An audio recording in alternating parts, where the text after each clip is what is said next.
Today was a day off for the 49ers. We are back for the final stretch tomorrow, but there's a lot to recap after the first full week of training camp practices, 6 through the door, 3 still on the way. I've got my guy Vish here to break it all down and talk some interesting news after Adam Schefter had an appearance on the Pat McAfee show today. All after this.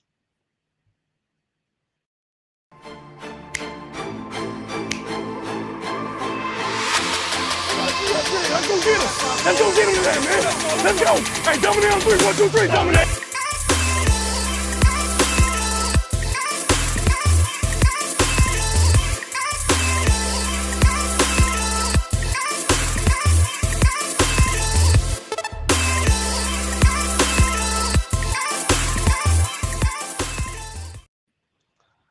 Welcome back to the program, everybody. It's been a nice, fun weekend.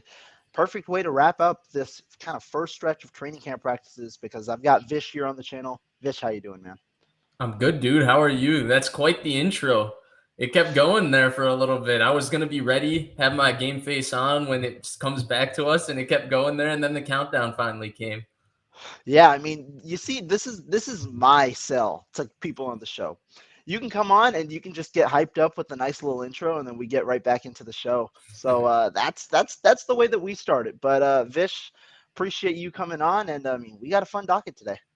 Oh, yeah, we do. I mean, you're the new man on the street. Like, you're the guy that's right now, if we need information on training camp, just like how you turn on, the notifications for Schefter and Shams and all those guys, you have to turn on 49ers training camp notifications on Rohan because he's given the most updates right now.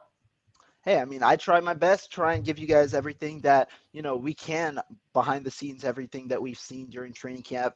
And that's a good way to start because, 6 days in or 6 practices in through training camp, been a lot of ups and downs. Obviously, the heart of the talk is at the quarterback position.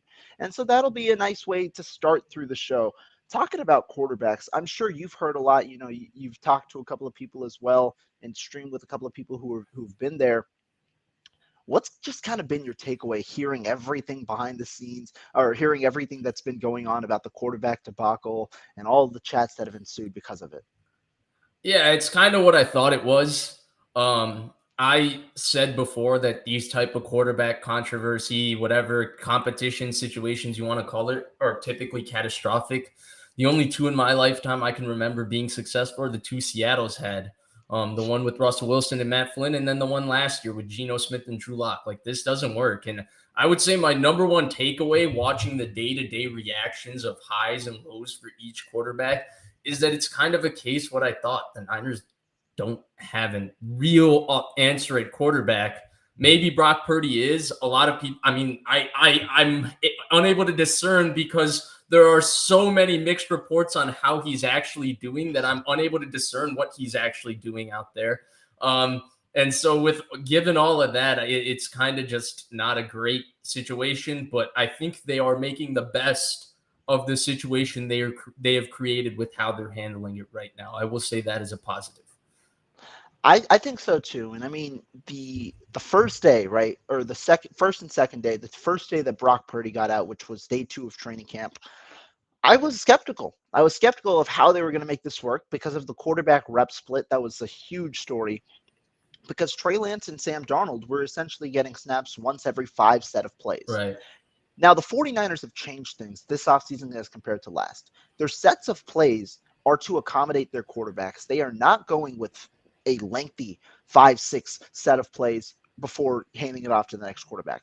It's 3 to 4, and then it's the next guy. So it's not as big of a break because they've got to account for more reps. And as a result, they've created leeway for a 4th quarterback to enter the phase.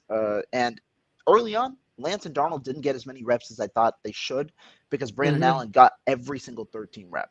They have, however, changed that over the last few practices, especially with Pad starting, where Lance and Darnold now, they skip Allen every once in the rotation. So it's not that they're skipping Lance or Darnold, they're skipping Allen every once in the rotation, which is what you'd expect for a 3-headed horse at quarterback and the amount of uncertainty that they have.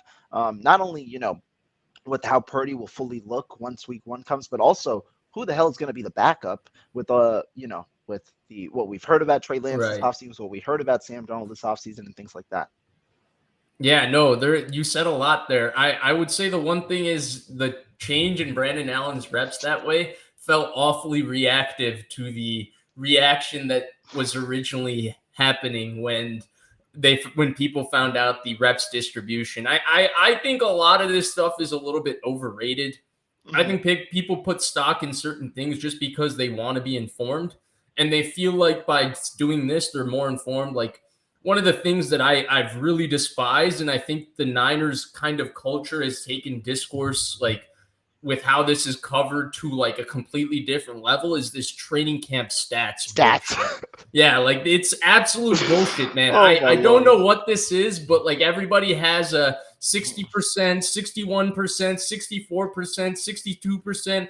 And it's like, if it justifies how I want to cover the quarterbacks, like I remember a couple years ago, Jimmy Garoppolo, Trey Lance thing, the move the ball period was a big thing, right? Like efficiency in the move the ball period versus efficiency on other parts of practice. I think that there's just issues with how this thing is being talked about. I'm just waiting till preseason.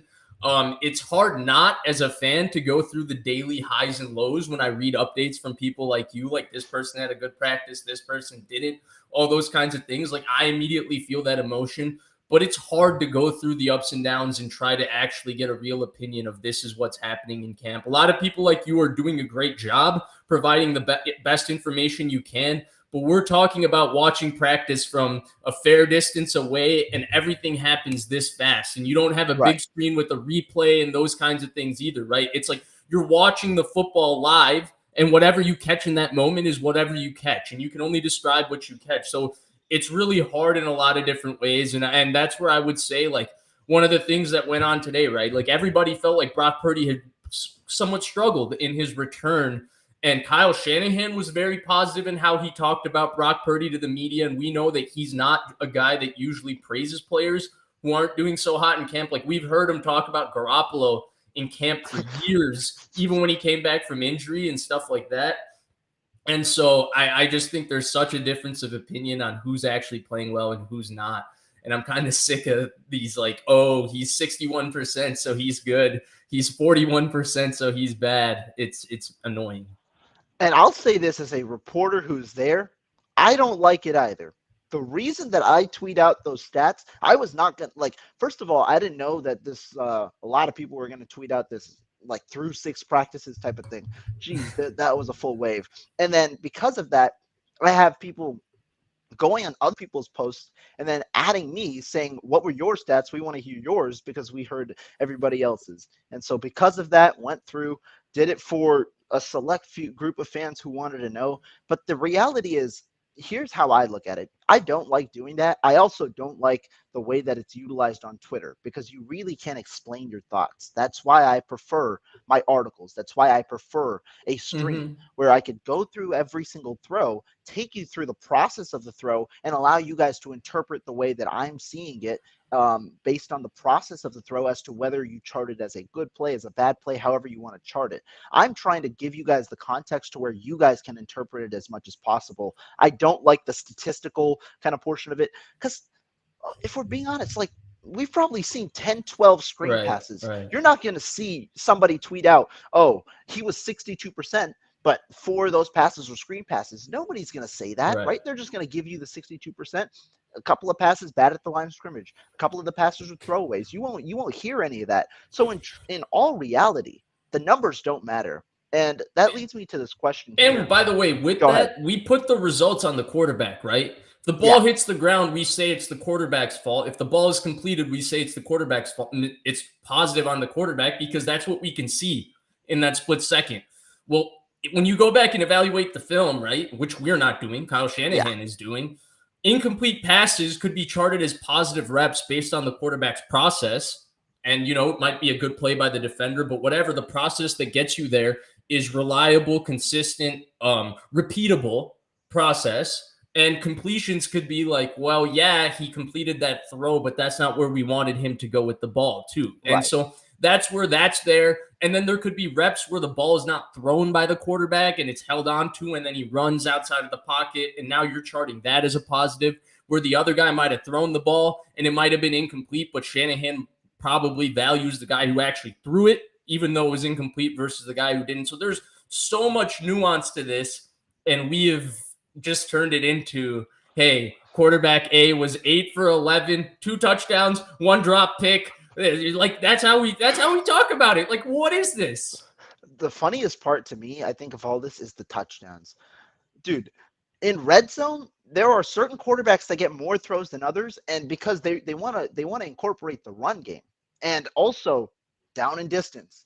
Hell, he could have been throwing a 5-yard out route that would have been a touchdown, but because they're at the 15-yard line, it's not a touchdown. So there are a lot of different factors going into this. It's not just that you can take a number and run with it because you believe it fits your narrative, and that's the biggest thing, right? The reason that a lot of people want to see these numbers is because they want those numbers to fit the narrative of whatever quarterback, of whatever player that they desire, or if they don't like any, just to throw shade at each quarterback and things like that.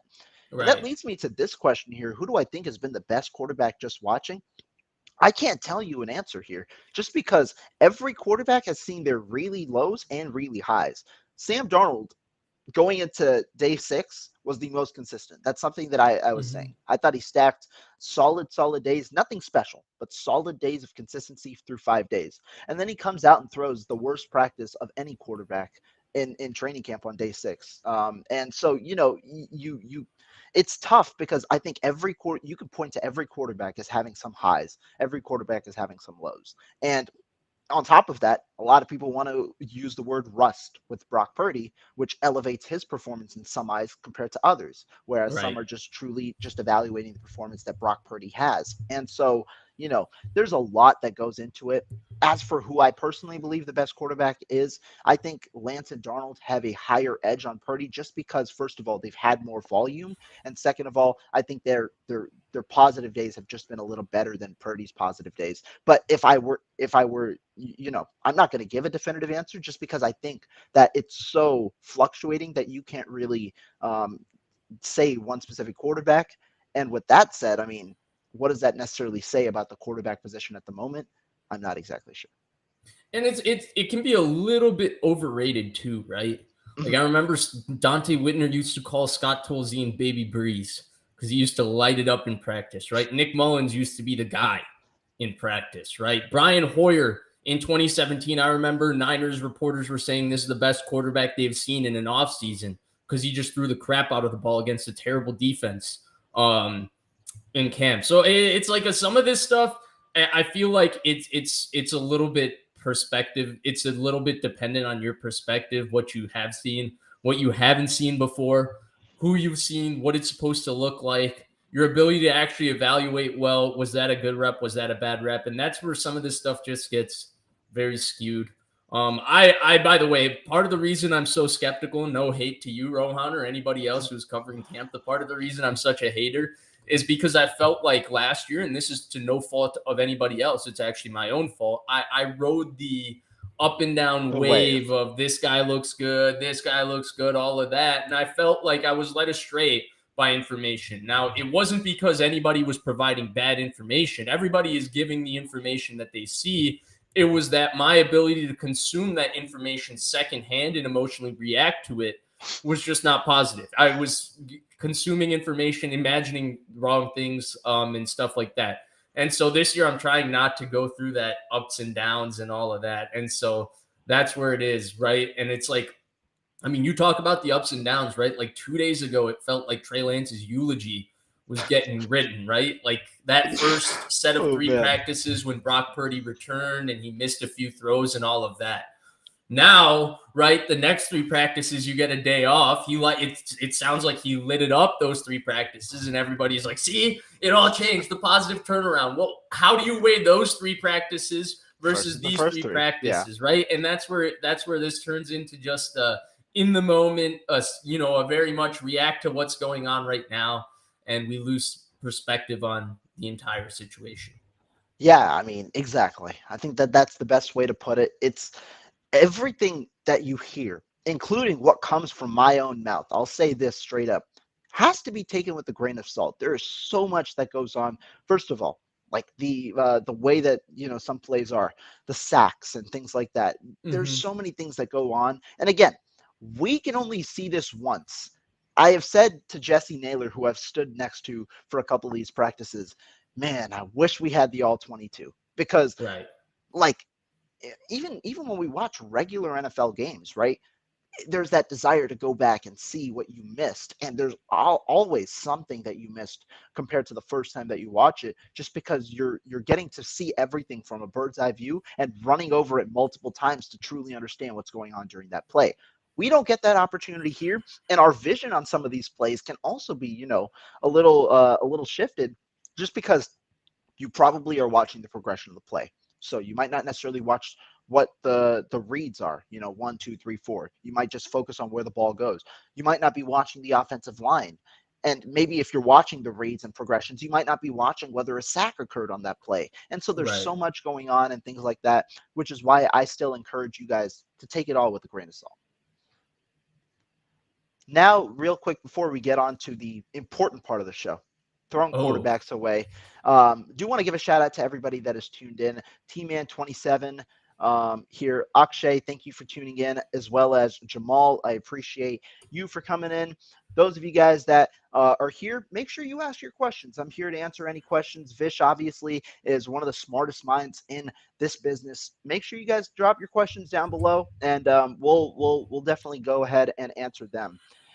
Akshay here with a comment about what's wrong with having three capable quarterbacks. I think referring to when you pointed out the Seahawks and how there's not been many cases where multiple quarterbacks in that room where they're competing has turned out. If you have two quarterbacks, you have none, that type of statement. What do you it's say not to even this? that. It's not even the old. Is that? I think that's a John Madden adage, but Yeah. it's not even as much that as like, yes, you want to have a deep quarterback room. Like the backup quarterback is valued and all of that, right?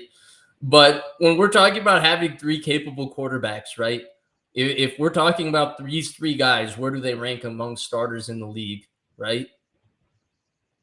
Where are you putting them? All Probably, I three mean, guys are at probably the not bottom. cracking the top 20, Yeah, at the bottom right? 10. Yeah. Right? The highest is going to be Brock Purdy. He's going to be somewhere. I mean, yeah, he's going to be somewhere in a little bit above. It's only 8 games, but yeah. So Yeah, again, like it's so much uncertainty around the situation. You've got a guy who's played 8 games coming off a major injury. You've got a guy who's literally played like maybe 10 quarters, maybe, how much ever you want to count it, in 3 years of NFL action after coming off a year in college where he played 1 game. You've got a guy who's got the exact opposite, a significant amount of starts and just didn't look good in a majority of those starts, hence why he's here as a backup on a 1-year deal. And so you've got three capable quarterbacks, but truly, it comes down to how does this team achieve their goal of winning a Super Bowl? And usually, when there's a quarterback competition, unless it's a rookie or something like that, usually those don't bode necessarily too well in terms of long-term success and truly achieving that goal. And even the examples that you pointed out, right? Obviously, Wilson. I'm not sure if that was the year he made it to the Super Bowl. I that don't was believe no, so, that was right? the year That was before. way That was yeah. his rookie year, him versus Matt Flynn, and the same thing with him versus Geno. Now, I would say the one difference in how they handled the quarterback competition, because here's why it doesn't work, okay? Because you never fully get invested in one quarterback, right? And if you start the season 1-2, 2-2, then you're calling for the other quarterback immediately because this guy is not exactly getting it done. And once you go to the other quarterback, you kill this guy's confidence. But the other quarterback didn't start over this guy for a reason. So he's not that good either. So you don't really end up going anywhere because you don't get a guy. And what Seattle had in that situation is, one, both Russell and Geno played very well from week one. And it Right. felt like Pete Carroll kind of took a step aside and empowered both of those guys to take over the team as a quarterback. There was no Matt Flynn over Russell Wilson's shoulder. There was no Drew Lock over Geno Smith's shoulder. He kind of just went with those two guys once they won the competition. And whereas the Niners anointed a guy and then brought Jimmy Garoppolo back over his shoulder, right? They did the exact opposite in that situation. And that's where I feel like we have a situation where you're not really getting completely behind any of the guys because you've got Brock who's coming off of this injury and all of that. So you can't be 100% invested there, not because you don't love him or anything, because he's a health question mark until you get to the point that he's there week one suited up and playing. He's on his way to getting there, right?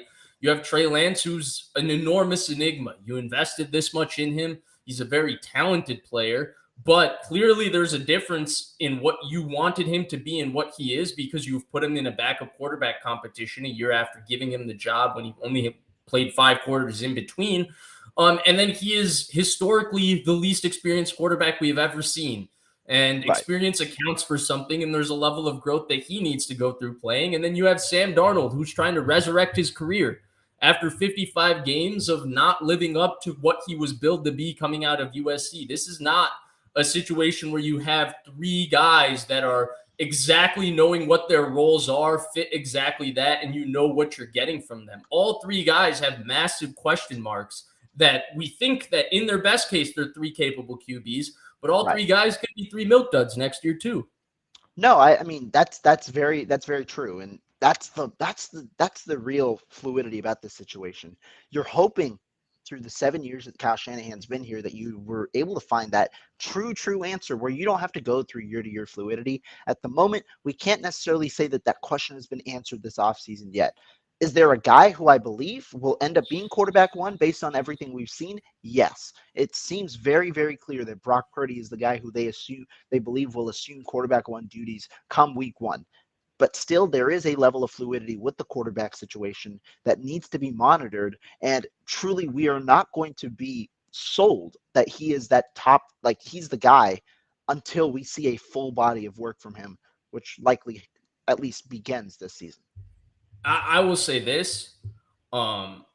If Brock Purdy makes it to week 1, right, and he does what we think is going to happen, which is start based on what he did last year, the best case scenario for the 49ers fulfilling their Super Bowl hopes is that he shouldn't have to fear having Trey Lance over his shoulder, Sam Darnold over his shoulder. He should have the longest rope and longest leash. Whomever starts week 1, I think that should be the situation. I don't think that will be, but in terms of how that situation should be handled, I think you have to ride that guy all the way through, and you're going to put your season in that guy's hands. Unless he gets hurt. Yeah. Which, yeah.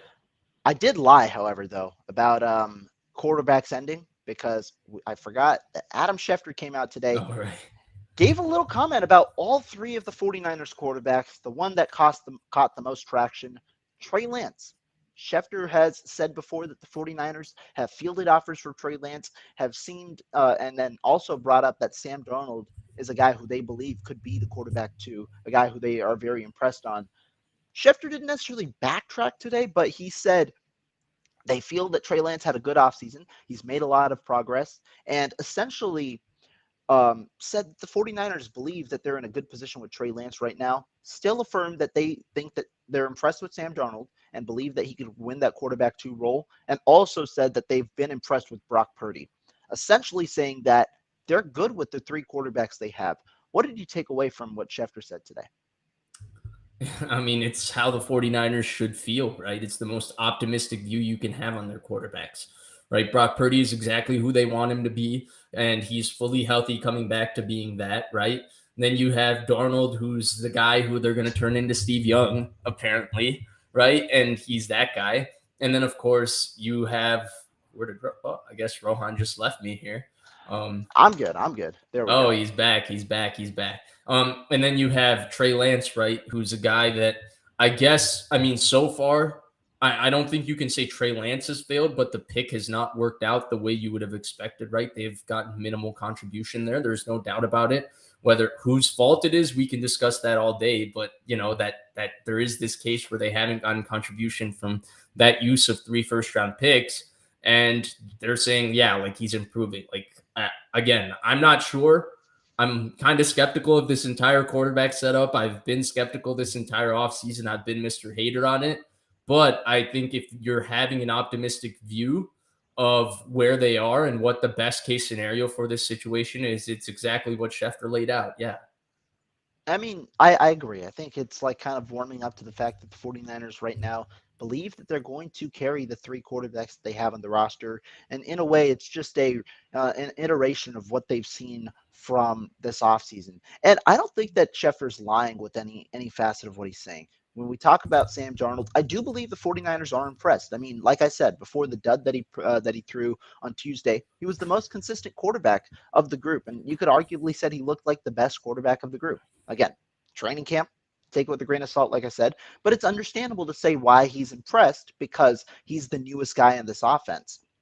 Trey Lance, it seemed like he's had his best offseason to date, and it seems like he's been in the best shape, best form as a quarterback that he has been in his entire career. Hence why it makes sense that they're impressed with him. And Purdy, obviously, well, he's impressed because he came back a lot earlier than personally I ever thought that he'd come back from this injury and is yeah, he's not necessarily 100% in terms of getting there every day, playing in all the team drill sessions, but he's out there. He's throwing a majority of the time, and I think that that's a good sign for the 49ers. I don't necessarily take too much away from it. Like you said, a little skepticism is still there on my end, but I can understand where he's coming from with these comments. Just still a little interesting understanding maybe like 4 days, 3 days ago we heard the exact opposite, right, about Trey Lance, like you pointed out earlier. Hell, you said the eulogy for Trey Lance. I mean, I saw a New York Post article saying that Trey Lance is really struggling, and that he could be well on his way out in San Francisco. I mean, obviously that could still be the case in some reality, but it's just an interesting fluctuation of comments over the last few days with this situation.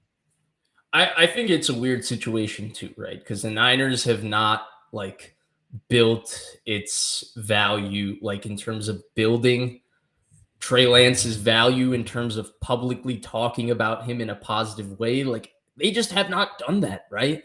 Like they've never like talked him up. It feels like the national media is always criticizing him, whatever. Then we get this like small spurt. This has been happening, I would say, the last 2 years, right? We get this small spurt, like we get Right. this week of positivity towards the poor guy. Everybody talks about him, and then we go back to this month of just negativity where everybody's like, I don't know, they don't like him, they never wanted to draft him in the first place, and all of that. So he sounds like he's put in incredible amount of work not only to return from his injury but improve himself to try and change the minds of people who might have already written him off before this offseason based on how people were talking about the situation nationally.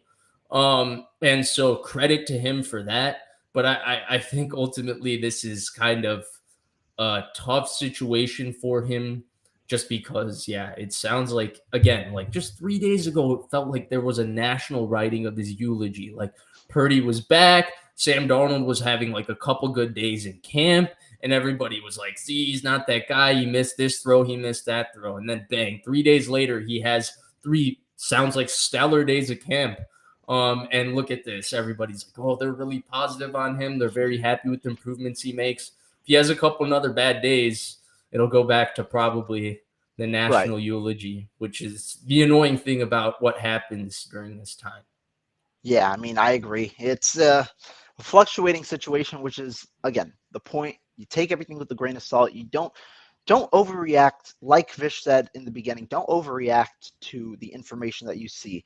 Take it obviously, but take it with the context that's provided. Make sure you don't necessarily ride the wave because especially in a 9-day period where really every single day in that period is heavily scrutinized, there's going to be, the highs and lows for every player and things like that. I mean, I think that it's just the fluidity of a situation like training camp and even more intensified when you talk about how the Niners and their quarterback Right. situation is currently. Right. Exactly. Well said. Let's move on though. Position battles, because there's been a few of them and a couple of interesting ones.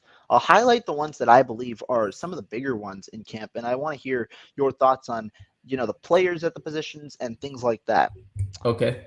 Running back is one that I mean, that's one that I thought was going to be an interesting one. Not obviously with Christian McCaffrey, he's set, but the backups, because Jordan Mason was a guy who had made huge strides last year. Mitchell's been a guy who's been positive when on the field. Question is his availability. And Davis Price, at least coming into camp, seemed like he could be on the bubble if one of those undrafted guys, he could potentially be there.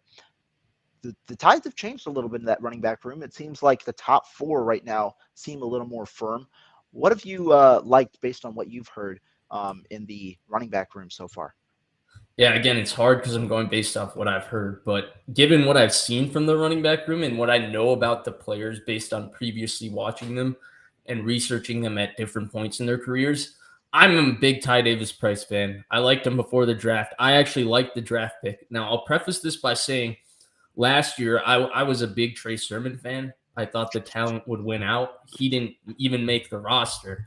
And so this doesn't seem like the similar case, but if you remember at this point last year, John Lynch was raving about the shape that Trey Sermon is. Now, he didn't follow up being in that great shape with having a great camp, hence why he was cut.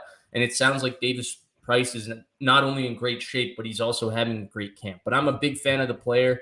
I think when we're talking about just pure talent from a physical standpoint, like tangible physical ability, um, he's got the most of the backup backs in terms of his size speed combination, how rocked up he is, how hard he runs, how aggressive he is. I think he's got the most. Um, Jordan Mason's like everybody's favorite player. I know everybody loves him.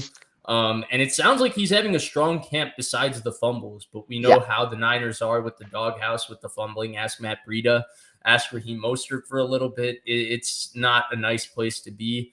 So that exists. And then finally, I think Laybourne's a good player. He's very talented. I've heard some very positive things about what he's been doing in camp. And Elijah Mitchell obviously is, a bottom half of the league starter, but he is a starting caliber back in the league. He's a guy that can carry the workload.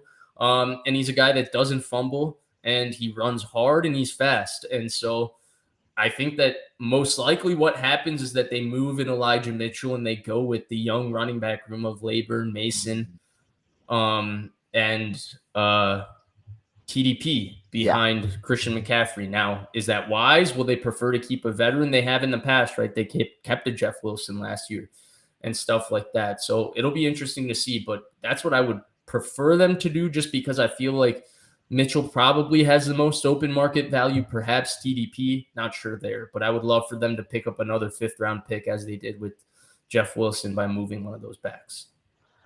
I like your assessment. So of the running backs, really this year, I was just looking for competition. I didn't care. I don't care who wins the running back 2 position or anything like that, because I feel confident in the options San Francisco has, and I've been Right. pleased. I think that I've gotten more competition than I expected, because I didn't think Tyree Davis Price.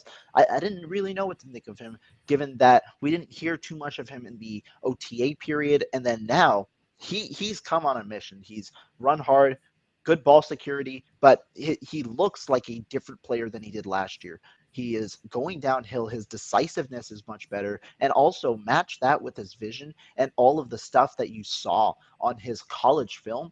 And that makes you for a good short area running back that can get you consistent yardage if you place him in early down situations. He's also a solid pass protector. Haven't Right. haven't seen too much of that right in camp. I haven't focused on the one-on-ones with the running backs, but that's just another added benefit. So you see the running backs getting some passes thrown their way too, and so you're hoping that one of those guys can develop also into a solid pass catcher alongside their running capabilities. But all three have looked good, and that brings up the intriguing scenario that you brought up. Do you trade Elijah Mitchell, or do you kind of do what you did last year? Roll with the veteran and then trade him at the deadline and allow that 8-week period to get an undrafted rookie like Kalen Laybourne ready. The obviously downside of that is that you're carrying an extra running back, whereas last year the 49ers kept a same amount of running backs on their roster because they unloaded Jeff Wilson and then got back Right. Christian McCaffrey. And so they didn't carry that extra back. The only thing is, do you want to carry 5 running backs this year when you have such big you have a lot of players that you look to carry Right. additionally Right. with the Right. 3 quarterbacks that you're going. Now, to me, I would feel comfortable if the 49ers did move off Mitchell, but I do still have skepticism with the health of this group. Again, that's funny, understanding that Mitchell is also a good portion of the skepticism with the health, but I wouldn't mind him being moved. He was my top candidate to be moved in training camp, if anybody, apart from one of the linebackers. And so I wouldn't mind if he gets moved. I think you could recoup similar value like you did with Jeff Wilson, which is looking like a great trade for the 49ers. Right. But you could recoup similar value, but also if they kept him on the 53-man roster, if they also find a way to either keep Laybourne on the 53 or on the practice squad, then it turns out and it works well as well, and they could move Mitchell at the deadline. Another position group that I want to talk about, one that I saw a comment about, tight ends. This is George Kittle. He's the clear one, but of the backups, you'd hope for some flash from the rookie tight ends alongside the veterans. What are you thinking about this position group? Yeah, I'm honestly less interested in what they do at tight end because it's like 4 out of 5 on who stays, right? It's Kittle, and then it'll be one combination because they like keeping 4 tight ends, right? They did it in 2019 when they kept Levine Toilolo. They did it last year too. Right, they did it last year as well. They didn't do it in 2021. I think they only kept 3 in 2021. I think they kept Dwelly, Kittle, and Warner. So they like keeping 4 tight ends.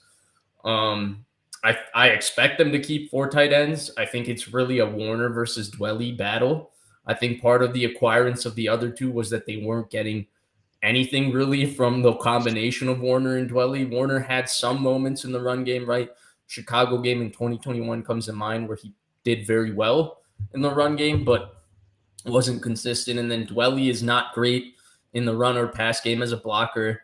He's quite slow as a receiver. So he's not exactly relied upon as a guy to beat man coverage and stuff like that. And he's not a great special teamer either. He's a good competitor, right, but he's not an elite special teamer. So I'm honestly a little less interested. I'm a little more interested in a couple battles on the defensive side, be it defensive line, what's going on at receiver, especially what's happening at linebacker, nickelback, the end of the corner roster. I'm interested in those kinds of stuff, but the tight end battle, to me, it's literally just a Ross Dwelly. Will he be able to hang around for a 5th, 6th year on the same team? Or does Charlie Warner get the nod just because he's younger and a draft pick? But yeah. Yeah, I mean, like you said, it's likely they keep 4 out of 5 at the moment. It seems just as usual, Dwelly is probably on the outside looking in, just like last year. The rookies, I would probably say Braden Willis has looked a little better than Latu early on, but it's very minimal reps that you've seen from the tight ends. And again, it's not like one-on-ones just started, but in team drills, it's not like they're catching downfield passes. When they catch balls, it's balls in the flat. It's checkdowns. It's different routes like that, especially when it's the backups. Kittle's the only guy who you've seen catch real downfield balls and things like that. What position battles, though, are you keeping your eye on then? Linebacker for sure. So I think linebacker is one of the most interesting ones when we talk about the special teamers that they have versus who they drafted and all of that. So we know Fred Warner, Dre Greenlaw make the team. I predicted this point last year that Marcelino McCrary-Ball would replace Azeez Al-Shaair as the 3rd starter. It sounds like he had an offseason that's trending towards that.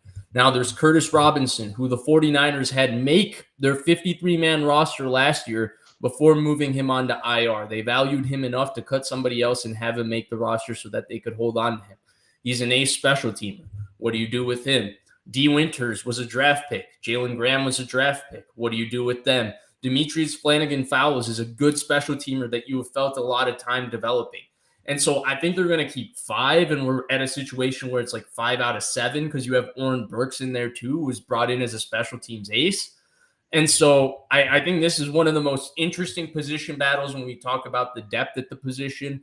I think we could make an argument that all 7 players, 8 players are worthy of making this roster just when you look at their talent. Like you could make the argument for Winters and Graham's profile as growth players versus, the special teams value of a Robinson or a Flanagan-Fowles or a Burks. And so I think this is one of the most interesting groups to watch out for. This is definitely a group that I'll be watching through the course of this preseason because I think up till the 4th quarter, we're going to see a very good player or 2 playing linebacker for the 49ers. So this is one I'll be monitoring for sure. I think it's one of the most interesting battles on this team, especially when we're talking about keeping 5 of those guys. Yeah. And you got 7 players that are probably capable of making the 53. This is one of the most talented linebacker groups I've seen. This is like Vish said, all 7 of these players have a good argument to make the 53-man roster. And at the moment, I would say 2 are locks, 1 is a likely, and then 4 are battling out for the final 2 spots. I think obviously Warner and Greenlaw are locks. The likely for me is Oren Burks. He's been implemented with the first team defense in most Right. of the packages, in the sub packages, and he's also a special teams ace. And the 49ers shifted their MO. They place a significant value in that special teams last year. And Right. I assume they wanted Burks for 2 years. I think he's a likely, which leaves Graham, Winters, DFF, and Marcelino McCrary-Ball and Curtis Robinson. So 5 for those final 2 spots, really, in my opinion. At the moment, Marcelino McCrary-Ball, a guy who I was high on as an undrafted free agent last year, obviously stood out in camp. I think he's the favorite to win the first of the 4, first of the 2 spots out of the 5. He's just his talent is just exactly what the 49ers look for in a linebacker. He's a converted safety, played some safety at Indiana. He's a converted safety to linebacker, so he's got that safety like closing speed, which is Right. really valuable. It's really 2 things with them. One, it's a different speed from the other guys, right? He's Yeah, just faster than your Oren Burks and those kinds of guys.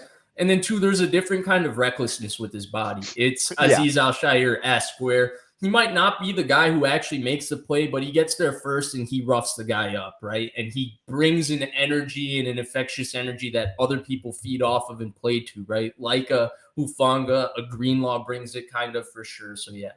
And the 49ers have some technicians on their team, some really, really stout tacklers. And Right. that has allowed them to really go out and find these type of players, these aggressive, wild, reckless type of players who that strategy works for them, because if you can slow down the guy, somebody else is there to clean it up. And McCrary Ball fits that, just like Hufanga fits that. There are certain players like this, and I think that his just overall talent, he's a solid player in coverage. I think he could work that role well. He's solid in the run game in that he's not afraid to be physical. He might be. Mm-hmm. I don't even think he's that small anymore. He might have been No, he last looks year. yoked, doesn't He's he? yoked now. He looks pretty damn big, and so right now, I think, Marcelino McCrary Ball is looking up. And then of the other guys, I mean, Demetrius Flanagan-Fowles is a special teamer. Jalen Graham he's the guy I think right now that has flashed a little more out of the rookies between him and D Winters. I saw a comment. He's the guy who I'd say flashed a little more. But again, it's minimal reps because they're exclusively with the third team, because the 49ers still want to see those second teamers in McCrary Ball, Demetrius Flanagan-Fowles, and Curtis Robinson. They want to see what they can get out of them. So they're Right. exclusively primarily playing. They're the guys rotating with the second and the third team. Graham, Winters, those guys are primarily on the third team, along with 51. Unfortunately, I don't know who that is, but I think it's a recent signing or something like that. But so it's tough to see the rookies. But I will say this: Jalen Graham did have a nice one-on-one rep against Christian McCaffrey the other day. I personally didn't watch it. Jesse was watching one-on-ones, but McCaffrey was dominating everybody. Jalen Graham, though, Right. He's the best ran. route runner on the team. Yeah, and he ran stride by stride with McCaffrey on a play, and it was impressive coverage against a guy of McCaffrey's acumen. I'd say he got the slight edge right now, but it's an I interesting will battle. say though, it's hard to just evaluate it based on practice, right? Because Right. again, the special teams aspect of it. And so Winters or Graham might show more talent than a Robinson, but you might want to keep Robinson because the 15 tackles in the season Robinson's going to make on special teams, you feel like is going to give you a better chance to win now. And that's where balancing this at the bottom of this roster is important, right? Because like Graham could show potential and all of that, but if you feel like you can hide him on your practice squad just because of what the case is on special teams, like, and that's going to be a part of this competition too, right? Like, are Graham and Winters contributing? Because if they are, then I feel like they would want to go for the younger, cheaper player that they drafted. Because if Yeah. those guys play special teams, right, then you can just develop those guys as backups to the very talented starters you have. And that's why prior to camp, I said there is a realistic possibility that the 49ers cut not one, but both of their linebackers that they drafted this year, just because of the Right. value that a Curtis Robinson or Demetrius Flanagan-Fowles brings to this team. But the prediction that I will make, I think one of these players gets traded. This is a position group that I feel the 49ers have done well to recoup value and talent. Again, the compensation, I'm not sure, but they've found a way to trade one of those training camp standouts. And I think, if you've got a couple of players standing out, they've got a chance to make one of those guys expendable, of those bottom four. Find a way to make one of those guys expendable and maybe recoup some extra value. Perhaps. I don't know if they would get too much for those guys. That's the We're question. talking about, we're talking about very scheme specific, undersized run and hit linebackers that not every team is going to look at and say, I want that guy. Yeah, that's true. That is true. So we'll see. But I'm excited to see how these guys play in the preseason, because not only do I want to see them on special teams, I do want to see how their tackling ability truly comes to light, right, in the NFL landscape of things. Because D. Winters he's the undersized type. How does he play? Because his true talent is his instincts and that blazing speed that he's got. That's the biggest things. I think Graham has also got good sideline to sideline speed for the size that he brings. But I want to see how they play in the preseason for sure. Yeah, sure. What's another position group that you've got on your mind for position battles? Nickel. So I've predicted, and I'm sticking by it. I think the 3 starting corners will be Mooney Ward, Diamador Lenore, and Sam Womack. I'm not a big Isaiah Oliver fan. I've never been a big Isaiah Oliver fan. I've not gone back and watched what he did in Atlanta last year. It's been on my to-do list forever, but I just don't have an interest in watching that, to be honest. But I know what the metrics look like, that he had a strong season and all of that. I'm not 100% convinced there. It sounds like Womack has made quite a few strides this offseason. I think Diamador Lenore is a terrific player.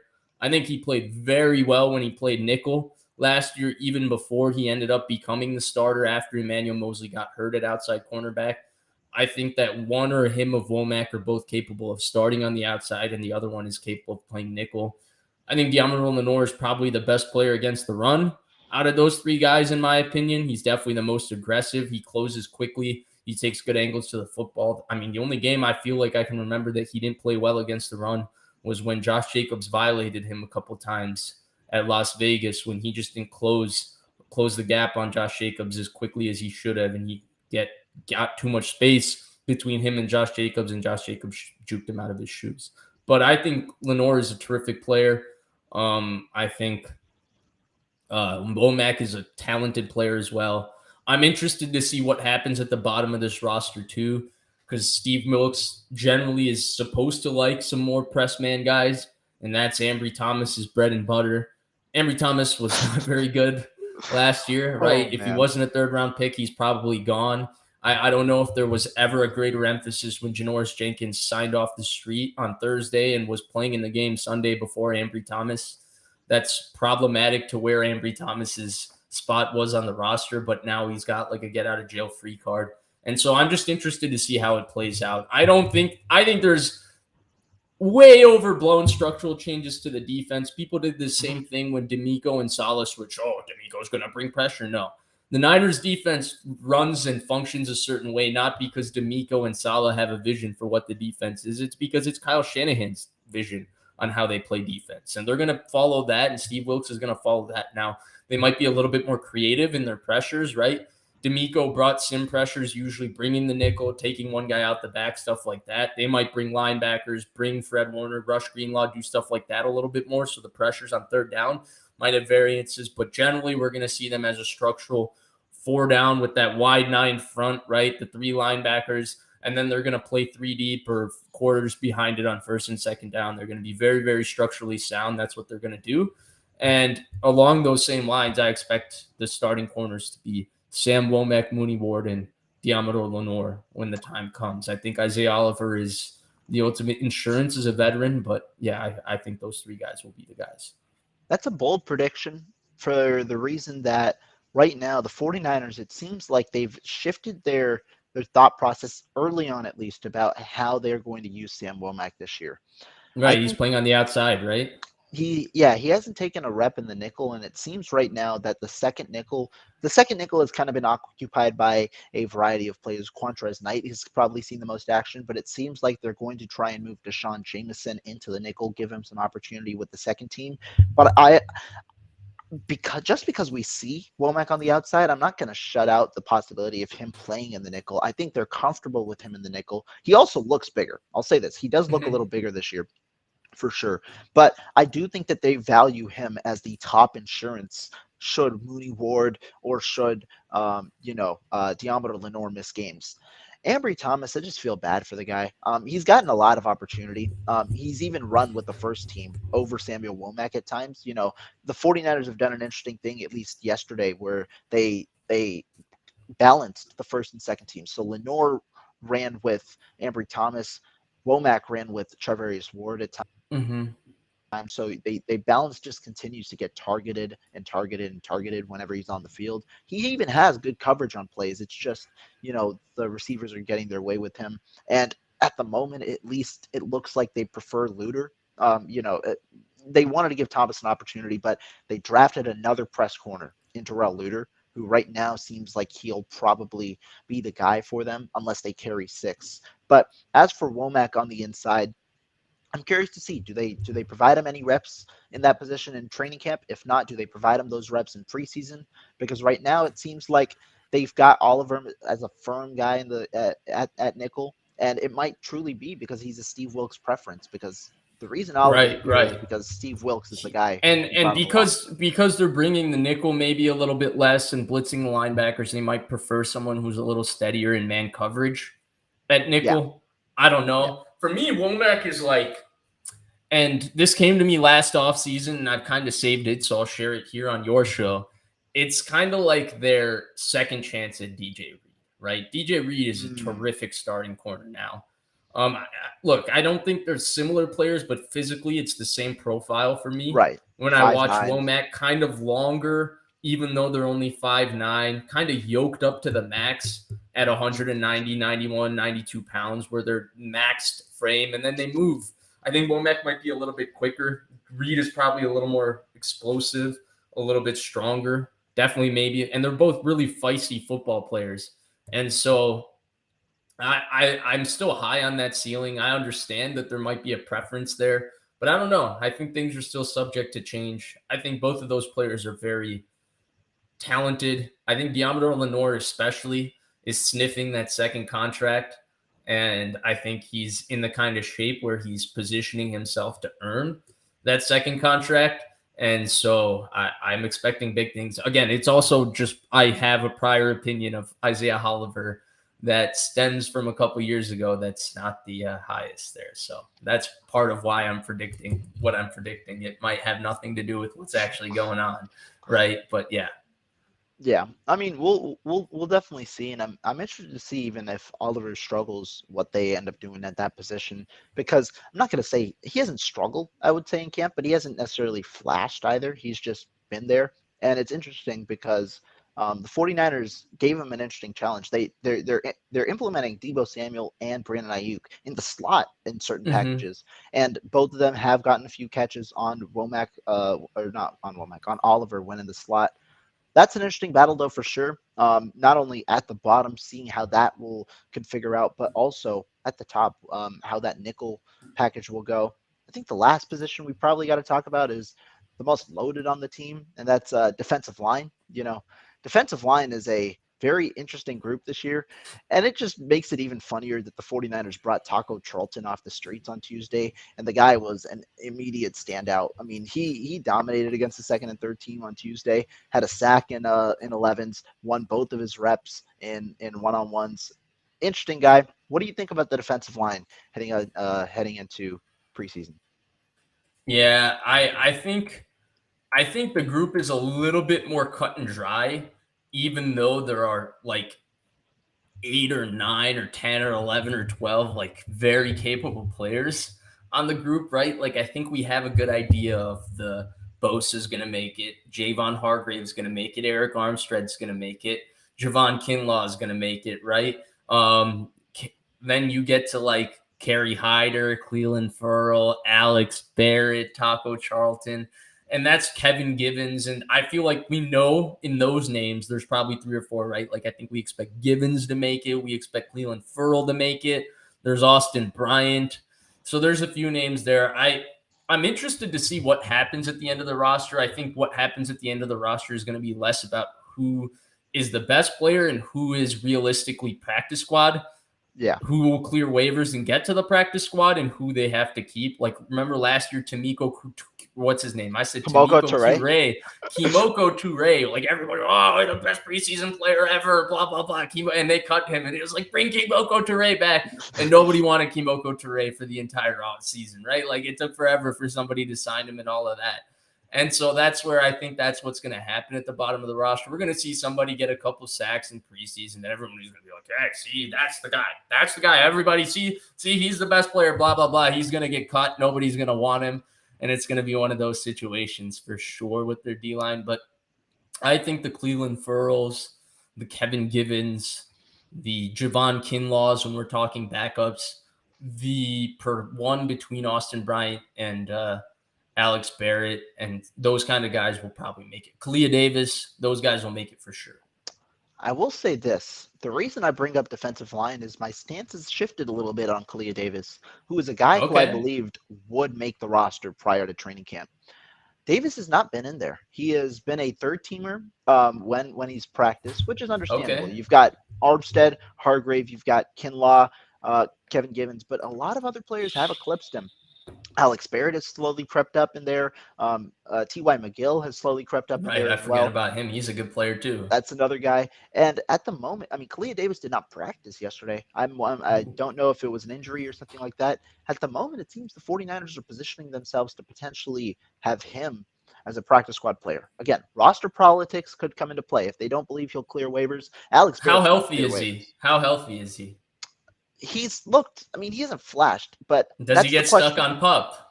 That's another good question.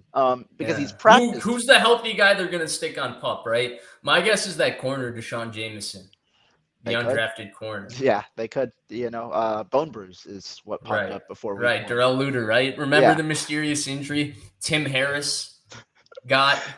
Yeah.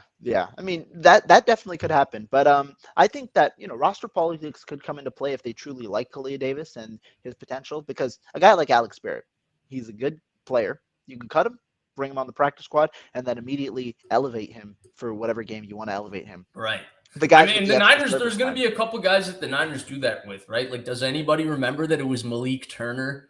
That was one of those veterans elevated week 1, week 2, right? Like, nobody remembers him anymore. And so, yeah, for sure. Yeah, no, definitely. Any other position battles that you got on your mind that are intriguing you for training camp? Yeah, the back half of what's going to happen at receiver. That's an interesting one. One. Yeah. Like, between 1, do they keep 5? Do they keep 6? What happens there? That's the biggest question. I think that's the biggest one. Like, because if they keep 5, personally, I believe it's the same 5 as last year. The sixth one is where you really bring it to interpretation, because Chris Conley has been an early standout. I think he's won a good amount of reps and developed a rapport with. So there's our Malik Turner. But there's our Malik Turner, because Chris Conley is a guy you can cut, you can bring back, he can come up for week 1, because you've got players like Ronnie Bell, a 7th-round pick, who he's seen some action. He's been in and out of there. A guy who you could play. Tay Martin. He's another guy who has, I think, built on his training camp from last year. Apart from, the fight in training camp where he was in there. I think he's had a good start to training camp. He's another player that could fit in that role. So I think that those are the 3 probably biggest options. I don't expect any change with the top 5. I think those are your 3 biggest guys. But yeah, the 5 or 6, that's a big one for sure. Yeah, I agree for sure. It's interesting because there's some draft equity wrapped up with Danny Gray, who was the 3rd-round pick, Ray McLeod, who was a free agent signing, but they have an out on his contract because it was a 2-year deal. That's actually a 1-year deal because they're year by year with him. And so it's like, if somebody else shows special teams value, now the pressure gets put on. How much do you value Ray as a receiver? I know that there's some positive momentum for Ronnie Gray. Well, how positive is that momentum in terms of being able to get him to the practice squad versus will somebody else pick him up versus how valuable do you think he is as a developmental prospect? There's some really great conversations at the end of this roster between linebacker, receiver, corner, even defensive line that I would say would be great conversations if this quarterback circus wasn't taking up so much of our time having to Right. talk about it. But yeah, there's decisions where there's going to be some very good players that would probably make 53s in a lot of different places that are going to be cut, and we're going to be talking about and seeing how competitive it is to make one of those roster spots 35 through 53 on this roster. No, I agree. Before we head on out, do want to answer some of you guys' questions. One here, do you think Danny Gray takes a Richie James type leap in year 2? I know it's huge shoes to fill. 49ers desperately missed the impact Richie provided on the field at all times. What do you think about Danny Gray in year 2? Yeah, if he could learn to backflip after wins, he would be a key contributor there. Danny Gray is an interesting one because they've given him the opportunity this year. He's seen run at times. The 49ers mix everybody in with the ones when it comes to skill position. So they've mixed him in with the ones, mixed him in with the twos, the threes. They've seen him everywhere. He's had a solid start to camp. It depends on truly how does he match up against NFL level talent with his route running capabilities, and how does that affect his speed? Same questions that came out of the draft, which we'll see in preseason. He was a very underpolished player in terms of even how he used his speed to run routes, how he ran routes, and just in terms of, he was a physical player after the catch, but he would get bodied out of certain situations and stuff like that. And so I think that it's a very interesting situation because, again, we're talking about kind of a Trey Lance situation at receiver where it's like the team can't wait for him to develop, but he's a talented player that you can give time to that could ultimately develop into a contributor because he has this innate skill that not everybody has, right? Like his speed is game-changing, different kind of, like he'll be the fastest player in most games type of speed, which you don't see every day. And so it'll be interesting to see what they do. It's very intriguing, man. It's very intriguing. If we didn't talk about the quarterback so much, I would probably be a lot more interested and invested in some of this stuff. I'm still gonna be once preseason comes around and all of that. But yeah, obviously there's way too much time spent on talking about these quarterbacks, and can you blame us? It's the most relevant topic here. I agree. Second one here, real quick. Carlos asking, what have you seen from Drake? Jack Hammer said today he doesn't see Drake as a guy who can get more than about 6 sacks a year. Drake has been interesting. He was a guy who I thought flashed early, and he there are certain players who you definitely keep your eye on. Drake Jackson from day one, because he was, without Nick Bosa, he's the top defensive end going up against these tackles. Another guy is Colton McKivitz, and I thought Colton McKivitz has impressed so far. Drake impressed early. He has seen then his fair share of ups and downs. The big thing for him is, I think, disengaging from some of those blocks when he's a pass rusher. The speed is there. The bend was really what caught me, because he's able to bend under He's a the, special bender. Yeah, for sure. and that's really, he's able to bend under Trent Williams' protection and then use his speed. But truly, to me, it's how does that strength come in play? Because I think that's really what's going to define his ceiling as a pass rusher. And I think that's something that you develop as well over the years.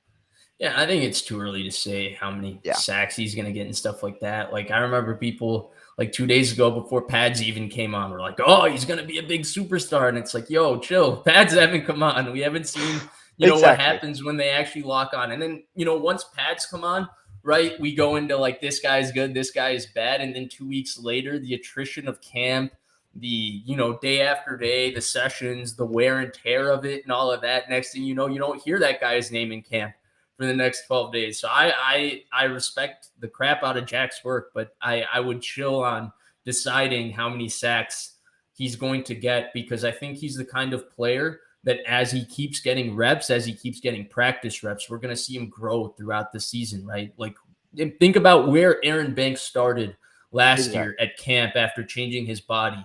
And think about the confidence and the growth that happened throughout the season, down after down, practice after practice, rep after rep. And he was a completely changed player. This is the kind of thing we're going to see from Drake Jackson grow, because he has this immense physical skill set and he's being coached by one of the best. So I would chill on deciding whether he's going to get 6 sacks, 4 sacks, 3 sacks, 7 sacks next year, because we're talking about a player that's week to week going to be growing.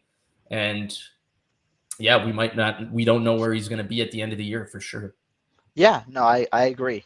But Vish, that comment right there is going to be what caps off today's show. Phenomenal show. I really appreciate your time coming on, giving your thoughts. Any last thoughts before we head on out of here? No, dude, I had a great time. This was awesome.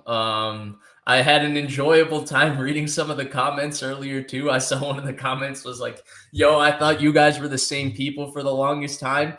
I don't know whether to be flattered or somewhat insulted because there's some other connotations there." But yeah, I had a great time doing this with you. We should do this sometime soon again for sure. You're definitely one of my favorite follows during training camp time. I appreciate how you keep it unbiased. I appreciate the speed in which you get information out. I feel like everybody else is good for a couple tweets of practice, and you're good for 7 or 8. And you're killing it right now. And I hope to be, I guess, kind of following in those footsteps that you've set up here and killing it as well in the future. Now, I mean, you've done a great job, obviously. Now on your own YouTube channel, breaking out in that. Vish, though, appreciate your time and everything that you do. We'll be back soon, and I mean, yeah, we'll definitely link up another stream in the near future. Chat, thank you as always for all the comments, all your questions, and just keeping the energy after the early stream comments. But we appreciate it so much, and we'll be back soon with some more content.